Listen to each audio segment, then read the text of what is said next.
우리 아이들은 한 병원에서 다 3명 다 한 병원에서 태어났습니다. 이 아이들이 태어나던 때에 저는 아이들의 태어남보다 사실 아내가 받던 고통이 더 크게 각인이 돼 있어요. 아기가 태어날 때 그 산모 아내가 받던 그 고통이 저희한테는 되게 이렇게 크게 각인이 되어 있습니다. 3 번이나, 그것도 잊을만 하면 태어나고 잊을만 하면 태어나 가지고, 그죠? 그런데 둘째 유나가 날 때도 그랬고 셋째가 날 때도 그랬고 갑자기 궁금한 거예요. 아이들도 일그러져서 나오잖아요. 그리고 나오자마자 울잖아요. 그냥 '아내만큼 엄마만큼 아이들도 힘든가?' 이런 생각이 들어서 의사 선생님한테 물어봤습니다. 산부인과 의사 선생님께 "출산할 때 아이도 아픕니까?" 이렇게 이제 제가 물어봤어요. 그랬더니 그분이 산모가 그 진통을 할 때 그 이렇게 뭐 이렇게 꼽아 놓잖아요. 그래서 이렇게 진통이 올 때 그 심장 뛰는 소리처럼 두둑, 두둑, 두둑 하다가 막 아내가 아파하면 이게 두둑, 두둑, 두둑, 두둑 이렇게 소리가 나요. 그러니까 그 소리가 아이가 나오려고 애쓰는 소리인데 "산모가 고통받는 것보다 아이가 더 고통을 크게 받습니다." 이렇게 얘기를 하더라고요. 그러니까 산모도 아이를 출산하려고 애를 쓰고 있지만 아이도 나오려고 애를 쓰고 있는데 그 순간이 그 아이에겐 고통이라는 거예요. 그래서 그 생명도 눈에 보이는 산모만 고통받는 것이 아니고 아이도 산모보다 더 큰 고통을 받으면서 그렇게 나온다라고 이야기를 하더라고요. 그러니까 엄마 뱃속에서 시작된 그 작은 생명이 완성이 되고 어느 정도 자라서 이제 새로운 세상을 시작하기 위하여서는 반드시 고통을 지난다라는 것을 알게 되는 것이죠. 우리는 이제 다니엘서 마지막 네 번째 마지막 묵시를 보면서 결국 하나님의 백성들이 세상에서 환난과 고통을 당할 것이다. 그리고 하나님의 백성들이 마지막에 큰 전쟁과 싸움이 있을 것이다라는 것을 우리에게 가르쳐 주고 있어요. 이 네 번째 묵시가요.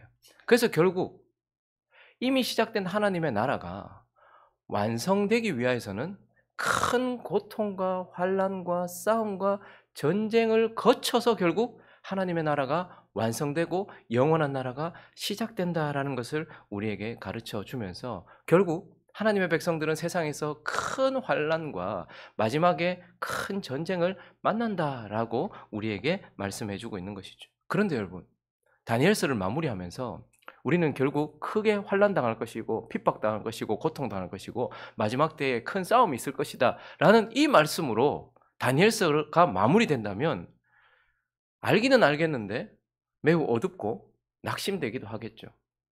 그래서 하나님은 우리가 큰 고통과 환난을 당할 것이다, 싸움이 있을 것이다라는 11 장에서 다니엘서를 마무리하지 않고 우리에게 마지막 12 장을 주셨고 이 12 장은 마지막 우리가 거쳐야 될 환난과 큰 싸움 가운데서 우리에게 주시는 위로와 소망의 메시지를 담아서 우리에게 마지막으로 말씀하시는 내용들입니다. 그래서 우리는 오늘 이제 다니엘서를 마무리하고 12 장을 살펴보면서 큰 환난과 고통을 지나고 싸움을 지나야 되는 하나님의 백성들을 위하여서 하나님께서 보장해 놓으신 것이 무엇인지, 우리를 위해 두신 위로가 무엇인지 세 가지로 나누어서 살펴보려고 합니다. 그 첫 번째는요, 재한을 보장하신다라는 거예요. 우리는 결국 큰 환난을 지날 것이고 큰 싸움과 전쟁을 지날 것이지만 하나님은 제한을 허락하셨다라는 거예요. 오늘 본문은요. 두 천사의 이야기가 우리에게 보여지고 있는데 5 절을 보시면요. 나 다니엘이 본즉 다른 두 사람, 저기서 두 사람은 사람이 아니고 천사죠. 천상의 존재 거룩한 천사들입니다. 두 천사가요. 다니엘이 묻지도 않았는데 하나는 강 이쪽 언덕에 섰고 하나는 강 저쪽 언덕에 섰어요. 그리고 나서 그 중에 하나가 세마포 옷을 입은 자, 곧 강물 위쪽에 서 있는 자에게 물어요. 이 놀라운 일의 끝이 어느 때까지냐? 이 놀라운 일이라는 것은 이 성도들이 당할 환난과 큰 핍박과 싸움. 근데 이게 언제까지입니까? 라고 물었습니다. 그랬더니요. 7절에 보니까 내가 들은즉 이제 세마포 옷을 입고 강물 위쪽에 있는 자가 자기의 좌우 손을 들고 하늘을 향하여 영원히 살아계시는 이를 가리켜 맹세하여 이르되 읽어볼까요? 시작. 반드시 한 때, 두 때, 반 때를 지나서 성도의 권세가 다 깨지기까지이니 그렇게 되면 이 모든 일이 다 끝나리라 하더라. 한 때, 두 때, 반 때를 지난다. 그러니까 그냥 3년 반 이렇게 표현을 하지 않고 한 때, 두 때, 반 때 이렇게 표현을 한 것은 뭔가 좀 다른 게 있겠죠. 그럼 우리가 한때 두때 저 반때가 어느 기간이지? 라는 걸 명확하게 알 수 없어요. 다니엘도 그랬습니다. 그래서 8절에 보니까요. 내가 듣고도 깨닫지 못. 이게 무슨 말입니까?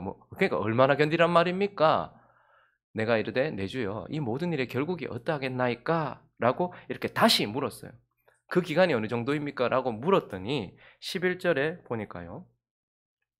매일 드리는 제사를 폐하고 멸망하게 할 가증할 것을 세울 때부터 며칠요?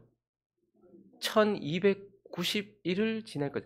1290, 1290일이라는 기간을 지낼 것이고, 그런데 거기서 그치지 않고 12절은 또 기다려서 또 언제까지요? 1335, 1335일까지 이르니. 그러니까 예배를 예배를 못하고 가증한 것이 성전에 서고 이때부터 1290일이 지나는데, 그런데 거기서 좀 더 1335일까지 1335일까지 버텨야 된다 이렇게 말하고 있어요. 이 숫자, 여기 지금 나오는 숫자도 묵시니까요. 천사가 우리에게 가르쳐주는 묵시니까 문자적으로 해석하기보다는 상징적으로 해석해야 되겠죠. 근데 명확하게 몰라요. 이 한때, 두때, 반때가 어느 정도인지, 그리고 말했던 1290일, 그리고 1335일까지 이 기간이 어느 때인지 모르겠지만 어쨌든 우리가 알게 되는 것은 기간이 있다 없다? 있다라는 거예요. 명확하게 어느 정도의 기간이다. 여러분 영원히라든지 엄청 많이 이렇게 말하지 않고 한때, 두때, 반때, 1290일, 1335일 이렇게 말하는 것, 이런 것들을 보면서 우리는 반드시 하나님께서 정해진 기한이 있고 그것을 제한해 놓으셨던, 성도들을 마구잡이로 핍박하도록 그렇게 하신 것이 아니라 제한된 시간이 허락되었다라는 것을 우리에게 말씀해 주면서, 하나님은 큰 환난과 싸움을 지나겠지만 그것을 제한해 놓으셨다, 기한을 제한해 놓으셨다라고 우리에게 말씀하세요. 그런데 더 위로되는 말씀이 있습니다. 이렇게 정해졌다라고 말했어요. 그런데 우리 주님이 오셨거든요. 우리 주님이 오셨을 때에 제자들이 같은 질문을 했어요. 다니엘과 같은 질문을 했어요. 어느 때까지입니까? 성도들의 마지막 고통과 큰 싸움이 어느 때까지입니까? 마태복음 24장을 한번 가볼까요? 그때 주님께서 대답하셨습니다. 그러므로 너희가 선지자 다니엘이 말한 바 멸망에 가증한 것이 거룩한 곳에 선 것을 보거든 읽는 자는 깨달을진저. 그때에 유대에 있는 자들은 산으로 도망할지어다. 지붕 위에 있는 자는 집 안에 있는 물건을 가지러 내려가지 말며 밭에 있는 자는 겉옷을 가지러 뒤로 돌이키지 말지어다. 그날에는 아이 뵌 자들과 젖먹이는 자들에게 화가 있으리로다. 너희가 도망하는 날이 겨울에나 안식일에 되지 않도록 기도하라. 이는 그때에 큰 환란이 있겠습니다. 창세로부터 지금까지 이런 환란이 없었고 후에도 없으리라. 읽습니다. 시작. 그날들을 감하지 아니하면 모든 육체가 구원을 얻지 못할 것이나 그러나 택하신 자들을 위하여 그날들을 감하시리라. 우리는 한때, 두때, 반때, 1290일, 그러나 좀 더 지나서 1335일을 지나는 자, 그렇게 정해진 기간, 그래 어쨌든 제한된 정해진 기간을 봤는데, 지금 주님이 그때를 감하지 않으면, 그 정해진 기간을 감하지 않으면 구원받을 자가 없을 거다. 그래서 택하신 자들을 위해서 그날을 또 어떻게 하실 것이다? 감하시리라라고 지금 소망을 담아서 우리에게 말해주고 있어요. 자, 그런데 같은 내용을 담고 있는 마가복음 13장을 또 가볼까요? 그렇게 제자들이 묻는 질문에 주님께서 멸망에 가증한 것이 서지 못할 곳에 선 것을 보거든 읽는 자는 깨달을진저. 그때에 유대에 있는 자들은 산으로 도망할지어다. 지붕에 있는 자는 내려가지도 말고 집에 있는 무엇을 가지러 들어가지도 말며 밭에 있는 자는 겉옷을 가지러 뒤로 돌이키지 말지어다. 그날에는 아이 뵌 자들과 젖먹이는 자들에게 화가 있으리로다. 이 일이 겨울에 일어나지 않도록 기도하라. 이는 그날들이 환난의 날이 되겠음이니라. 하나님께서 창조하신 시초부터 지금까지 이런 환난이 없었고 후에도 없으리라. 지금 같은 내용을 반복하고 있다는 게 느껴지시죠? 자, 그런데 20절요. 읽습니다. 시작. 만일 주께서 그 날들을 감하지 아니하셨더라면 모든 육체가 구원을 얻지 못할 것이거늘 자기가 택하신 자들을 위하여 그 날들을 감하셨느니라. 마태복음에는 감하시리라라는 기대가 담겨 있다면 20절에는 명확하게 감하셨다. 하나님이 정해놓은 제한된 시간이 있지만 그러나 선택된 하나님의 백성들을 위하여서 하나님은 그 시간도 감하셨다라는 것을 우리에게 보여주면서, 그 기간이 얼만큼인지 모르겠어요. 확실하게는 모르겠어요. 원래 한때, 두때, 반때였어요. 1290일 그리고 1335일. 그런데 그 정해진 시간이 제한된 시간이긴 하지만 더 하나님께서 어떻게 하셨다? 감하셨다라고 우리에게 말씀하시면서 환란이 있겠고 큰 전쟁이 있겠고 우리에게는 치열한 싸움이 있겠지만 하나님은 제한하셨다라고 우리에게 말씀해 주면서 견뎌야 되는 우리에게 소망을 주고 계시는 것입니다. 그리고 또 하나 오늘 본문을 통해서 우리에게 주시는 소망의 메시지 두 번째 위로의 메시지는 안전을 보장하신다라는 거예요. 안전을 보장하신다. 여러분 큰 환란과 싸움이 있을 때 가장 필요한 것이 무엇이죠? 도움이죠. 도움. 우리가 지금 환란을 당하고 있고 싸우고 있어요. 그때 우리가 지원군이 온다든지 우리를 도와주는 도움 그게 가장 필요하잖아요. 지금 환란을 당하고 있는데 근데 오늘 1절을 보시면요. 12장 1절 소망의 메시지가 시작되는 이 1절이 이렇게 시작됩니다. 읽어볼까요? 시작. 그때에 내 민족을 호위하는 큰 군주 미가엘이 일어날 것이요. 환란이 있을 것이다. 개국 이래 이때까지 없었던 큰 환란일 것이다. 이 말을 하기 전에 먼저 그때에 네 민족을 호위해 하나님의 백성들을 지키는 바사의 군주도 있고 헬라의 군주도 있던 것 같아요. 그 나라들의 악한 영향력을 미치는. 그런데 하나님의 백성들을 지키는 큰 군주 미가엘이 어떻게 한대요? 일어나고 하나님의 백성들을 도울 것이고 하나님의 백성들이 상하지 않도록 뭐 할 것이다? 보호하실 것이라는 안전의 보장을 하나님께서 허락하셔서 하나님의 백성들은 큰 군주 미가엘의 도움으로 인하여 안전하게 보장될 것이다 라고 말해요. 그러나 저 말씀이 성도들은 어떠한 고통도 당하지 않을 것이고 어떠한 상처도 나지 않을 것이라는 것을 보장하지는 않아요. 저렇게 미가엘이 돕겠지만 누군가는 피를 흘릴 것이고 누군가는 순교도 하겠죠. 그러나 오늘 2절은 또 이렇게 말씀하고 있습니다. 시작.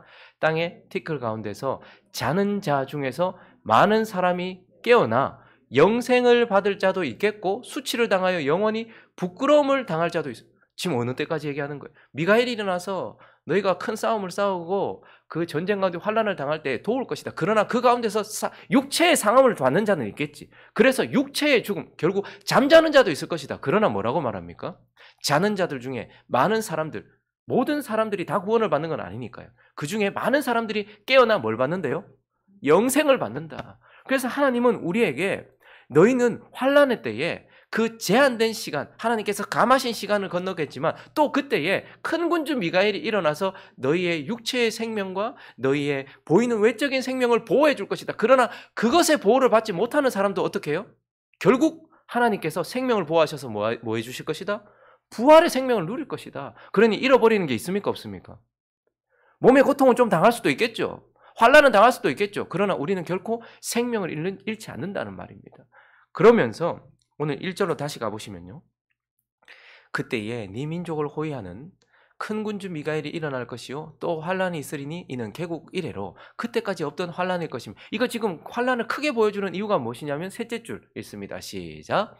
그때에 네 백성 중에 책에 기록된 모든 자가 환란이 있을 것이고 개국 이래 이때까지 없었던 환란이니까 다 망할 것이다. 이렇게 나와야지 논리적으로 맞잖아요. 그런데 말도 안 되게 그때에 내 백성 중에 책에 기록된 모든 자가 어떻게 해요? 구원을 받을 것이다. 그러면 책이 있습니다. 출애굽기 32장 32절을 한번 볼까요? 그러나 이제 그들의 죄를 사하시옵소서. 그렇지 아니하시오면 원하건대 주께서 기록하신 책에서 내 이름을 치워버려 주옵소서. 뭔가 하나님이 기록하고 있는 책이 아니고요. 창세전에 이미 하나님의 마음에 있었던 누군가가 기록된 책이에요. 그래서 33절은 보니까요. 여호와께서 모세에게 말씀하세요. 누구든지 내게 범죄하면 내가 내 책에서 그 이름을 지워버릴 것이다. 내 책이 있다라고 말해요. 자, 그런데 이 책이 뭘까요? 시편 69편 가보겠습니다. 28절을 읽습니다. 시작. 그들을 생명책에서 지우사 의인들과 함께 기록되지 말게 하옵소서. 이것은 지금 우리의 행동을 보면서 하나님께서 기록하고 있는 이름을 기록한 책이 아니고요.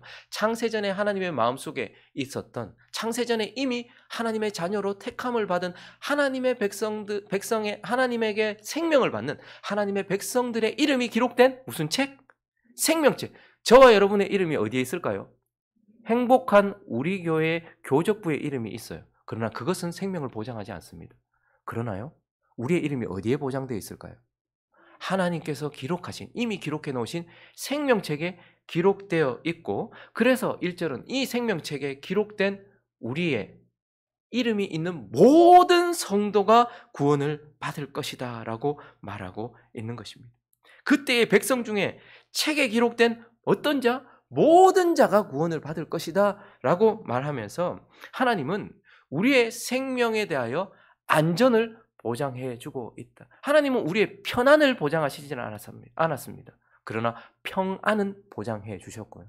하나님은 우리의 육체의 생명은 잠자도록 하셨어요. 누구든 병에 걸려서 죽을 수도 있고 사고에 나서 죽을 수도 있고 늙어서 죽을 수도 있겠죠. 그러나 우리는요, 이 생명을 완전히 보장받을 것이고 환난을 지나는 동안도 하나님께서 우리의 안전을 보장해 주셨다. 여러분, 큰 환난이 있을 때 하나님 피할 길을 예비하실 줄로 믿습니다. 그리고 천사장 미가엘이 우리를 그냥 저기 천사 나부랭이 이렇게 표현하면 좀 그렇지만 위대한 천사가 아니고 천사장이 우리를 도와서 환난 가운데서 우리를 도와줄 줄로 믿습니다. 그러나 그 환난 중에 혹 우리 몸에 상처가 나거나 혹은 우리가 피를 흘릴 수 있다 할지라도 우리의 생명은 하나님께서 생명책에 기록하신 모든 자의 보장한 영생은 우리 모두에게 주어진 줄로 믿습니다. 그리고 세 번째, 마지막으로 한 가지를 더 살펴볼까요? 하나님은 상급을 보장하신다라는 것을 우리에게 보게 됩니다. 여러분 3절을 한번 읽어볼까요? 저는 제가 좋아하는 단어들이 다 여기 있다라고 생각이 들어요. 읽어주십시오. 시작.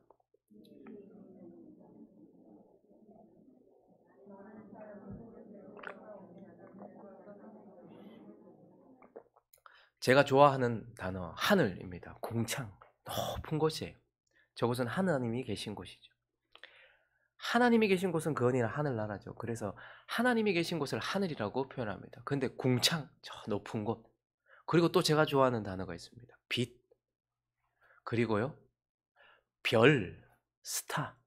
그리고 영원토록 빛난다. 뭐 좋은 단어들은 저기 다 있어요. 근데 저 단어들이 세상을 살아가는 모든 사람들이 추구하는 궁극입니다. 사람들이 결국 높이 올라가기를 바라고요. 자기 이름이 높이 올라가서 그곳에서 반짝반짝 빛나기를 바라요. 이건 세상 사람들이 가지고 있는, 모든 피조된 사람들이 가지고 있는 그 원함의 궁극이에요. 자기를 높은 곳에 두고 영원히 빛나는 스타가 되는 것. 그런데 하나님은 견딘 자에게 무엇을 주신다는 거예요? 환난을 견딘 자에게 궁창을 허락하셔서 그곳에서 높이 들리게 하시고 영원한 빛을 허락하셔서 완전한 스타가 되게 하신다라고 우리에게 말씀을 하고 있는 것입니다. 여러분, 환난을 지나는 것이 그저 우리에게 견딤이라면 우리는 좀 어려울 것 같아요. 그런데요, 우리가 이렇게 고생을 했는데 하나님은 그 고생에 대한 보상은 없고 그저 처음 우리에게 약속하셨던 천국, 하나님의 나라만 허락하신다면 그것도 감사한 일이지만 우리에게는 뭔가 동기가 없을 것 같아요. 그렇지만 하나님은 그 거룩하고 완전하고 눈물도 없고 아픔도 없는 영원한 나라를 허락하시는 것을 넘어서 너희가 그 환난을 견뎌내면 영원히 높은 곳에 올라 영원히 스타가 될 것이다, 별이 될 것이다 라고 우리에게 상급을 허락하고 있다라는 것을 보게 되는 것입니다. 말씀을 정리하겠습니다. 얼마 전에 TV를 보다가 제가 깜짝 놀랐는데 어떤 배우가 나와가지고 자기가 출연했던 영화에 대해서 이야기를 하는데 제가 왜 놀랐냐면 그 영화 제목을 딱 듣는 순간 제가 매우 감동 깊게 봤던, 너무 은혜를 많이 받았던 영화였어요. 그런데요, 그분이 주인공은 아니었지만 중요한 역할을 감당하던 조연이었는데 그분이 거기 나왔다는 것도 사실은 제가 잊어버렸고 그분이 그 영화에 대해서 이야기를 하는데 내용이 끊기는 거예요. 내용이 기억이 안 나는 거예요. 왜 놀랬을까요? 제가 정말 감동 깊게 받았단 말이죠. 그런데 지금 얼마 지나지 않았는데, 채 몇 년이 지나지 않았는데 그게 제 속에 담겨 있지는 않더라고요. 받기는 했지만 담겨 있지는 않고 내게 기억되어 있지는 않더라고요. 여러분, 우리가 다니엘서를 전체 보았습니다. 저는 다니엘서 시작하면서 좀 걱정됐어요. 다니엘이 이거 어려운데. 뭐 모든 성경이 다 그렇더라고요. 한번 처음부터 끝까지 다 해야 되니까 이거 어떻게 하지? 근데 다니엘서를 보면서 우리는 믿음의 사람들이 삶의 현장 그 바벨론에서 꿋꿋이 일어나는 승리의 이야기도 보았어요. 그리고요, 나머지는 그 놀라운 땅끝까지 있을, 영원까지 있을 묵시를 통하여서 참 귀중한 소망도 우리가 보았어요. 하나님께 주신 묵시를 보았죠. 그런데 이걸 받아놓고 어떻게 해야 될까요? 시간이 지나고 난 이후에 마치 그 영화처럼 우리는 또다시 덮어놓고 잊어버리고 또 우리의 삶을 살아가지는 않을까라는 우려가 됩니다. 하나님은 다니엘에게 이렇게 명령하셨습니다. 우리가 다니엘을 통한 하나님의 이 메시지를 어떻게 기억해야 하는가를 다니엘을 통해서 마지막으로 우리에게 보여주시는데 9절을 한번 읽어볼까요? 읽습니다. 시작. 그가 이르되 다니엘아 갈지어다. 이 말은 마지막 때까지 간수하고 봉함하라. 숨기라는 말이 아닙니다. 봉함하라는 것은 간직하라, 간수하라, 잘 마음에 담아두라는 거예요. 이 다니엘에게 뭐라고 말하죠? 가라. 이제 네 삶을 살러 가라. 그런데 네가 지금까지 봤던 이 놀라운 계시들, 하나님이 은혜로 주셨던 이 네 개의 묵시들과 하나님의 은혜로 주셨던 그 역사적인 사실들을 어떻게 하래요? 잘 간수하고 잊어버리지 말고 마음에 담아두라. 그리고 오늘 본문 다니엘서의 마지막 12장 마지막 절 13절을 같이 읽겠습니다. 시작. 너는 가서 마지막을 기다리라. 이는 네가 평안히 쉬다가 끝날에는 내 몫을 누릴 것입니다. 이것을 원어를 살려서 다시 제가 번역을 하면 이렇습니다. 너 다니엘아 끝까지 내 길을 가거라. 네가 죽어 평안히 쉬다가 마지막 때에 죽은 사람들 가운데서 일어나 상을 받을 것이다. 그러니까 결국 이 말은 무엇이죠? 죽을 때까지 너의 삶이 다할 때까지 어떻게 하는 거야? 네게 주어진 현실을, 네게 주어진 그 바벨론과 세상을 살아라. 그리고 네가 마지막 결국 만나게 될 부활을 바라보면서 현실을 살아라라고 말씀하면서 이 놀라운 계시를 주셨던 하나님이 이 놀라운 계시를 받은 다니엘에게 이걸 담으라라고 말하고 있고 이것을 담고서 어떻게 하라는 거야? 너에게 주어진 길을 걸어가고 네 현실 그 세상을 살아가라라고 말씀하면서 다니엘에게 주셨던 말씀을 고스란히 우리에게도 주면서 우리도 세상의 끝을 보고 그리고 우리의 끝을 보고 큰 싸움의 끝, 영광을 바라보면서 이것을 이제 마음에 담는 저와 여러분 되시기를 예수 그리스도의 이름으로 축원합니다. 그리고 우리의 삶을 살아가는 저와 여러분 되시기를 예수 그리스도의 이름으로 축원합니다.